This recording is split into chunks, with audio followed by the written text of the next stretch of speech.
السلام علیکم ورحمۃ اللہ وبرکاتہ۔ رمضان کا پہلا عشرہ مکمل ہو چکا ہے اور دوسرا عشرہ شروع ہو چکا ہے۔ میرے عزیز بھائیوں، میری بہنوں، عام طور پر کیا ہوتا ہے کہ پہلے عشرے میں تو ہم خوب جم کر عبادت کرتے ہیں، لیکن جب دوسرا عشرہ شروع ہوتا ہے تو یہ جو بیچ کے 10 دن ہوتے ہیں، اس میں ہم عبادتوں میں سستی کرنا شروع کر دیتے ہیں۔ مسجد میں افطاری بھی آنا کم ہو جاتی ہے، مسجدوں میں لوگوں کی تعداد بھی کم ہو جاتی ہے، اور دیکھنے میں آتا ہے کہ روزے رکھنے والوں کی تعداد بھی کم ہو جاتی ہے۔ تو بیچ کے جو 10 دن ہیں نا، اس میں ہر چیز کی تعداد کم ہو جاتی ہے، ایسا نہیں ہونا چاہیے۔ پھر رمضان کے آخری عشرے میں تعداد بڑھتی ہے، افطاری بھیجنے والوں کی بھی، نمازیوں کی بھی، اور الوداع میں تو پھر مسجدیں فل ہو جاتی ہیں ساری۔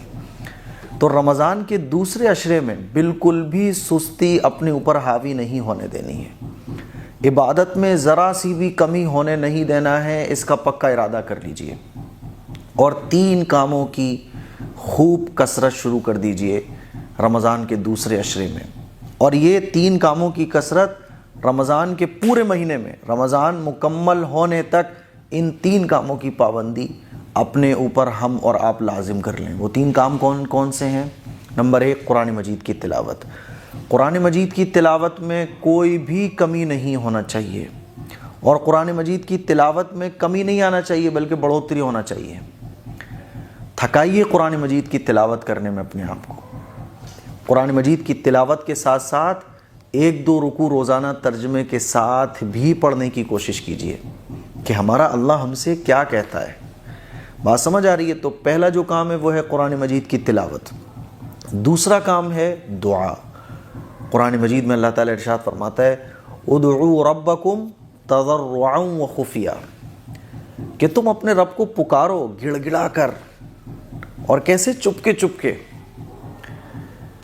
رمضان کے مہینے میں دعاؤں کا بڑا اہتمام۔ ایک ہوتا ہے کہ افطار میں ہم نے دعا کر لی، 5 نمازوں کے بعد ہم نے دعا کر لی، یہ تو دعائیں ہم لوگ کرتے ہی ہیں۔ رمضان کے مہینے میں کوئی ایک ٹائم ایسا مقرر کریں جس میں صرف اور صرف اسپیشلی دعا کے لیے آپ وقت نکال رہے ہوں، اور یہ ٹائم کم سے کم 10 منٹ ہونا چاہیے۔ زیادہ آپ کی مرضی ہے، آپ کا دل لگے تو آپ 15 منٹ 20 منٹ جتنا آپ چاہو۔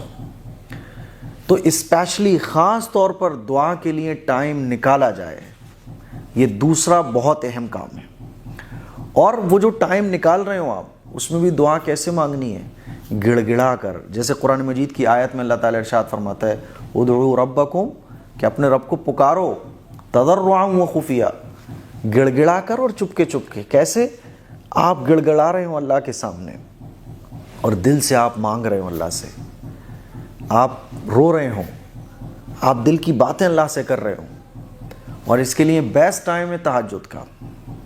تہجد میں نہیں اٹھ سکتے تو سونے سے پہلے تنہائی میں بیٹھو اور 10-15 منٹ کہ مجھے بس اللہ سے مانگنا ہے، خاص طور پر دعا کے لیے ٹائم نکالو آپ۔ سمجھ رہے ہو؟ تو دوسرا اہم کام جو رمضان مکمل ہونے تک ہمیں اب کرنا ہے وہ ہے دعا۔ دعا کے لیے خاص ٹائم نکالیے، خواتین بھی مرد حضرات بھی۔ تیسرا کام ہے درود شریف کی کثرت۔ یہ رمضان ہمیں کیوں ملا ہے؟ ہمارے آقا کے صدقے میں۔ اگر حضور روزے نہ رکھتے تو یہ روزہ صرف اور صرف ہمارے لیے بھوکا پیاسا رہنے کے برابر ہوتا۔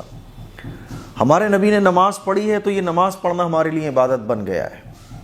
اگر ہمارے نبی ہمیں یہ اتنے پیارے پیارے اعمال، اتنے خوبصورت کام، اللہ کو راضی کرنے والے کام نہ بتاتے تو ہم تو دنیا میں بھٹکتے رہتے، گمراہ ہوتے ہم تو، ہمیں پتہ ہی نہیں چلتا کہ ہمیں اپنے اللہ کو راضی کیسے کرنا ہے۔